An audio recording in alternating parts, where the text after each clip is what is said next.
Hello guys, today I'm going to tell you about that DOGINME token.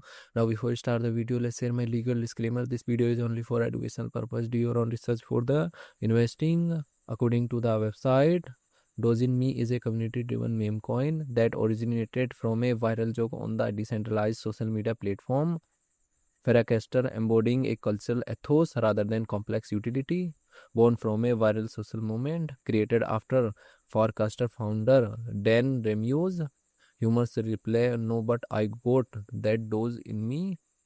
Built on the base network, leverages Ethereum's layer 2 for fast low-cost transaction, ideal for community engagement, a social token for community bonding. Its primary application is fostering integration and shared identity within its ecosystem.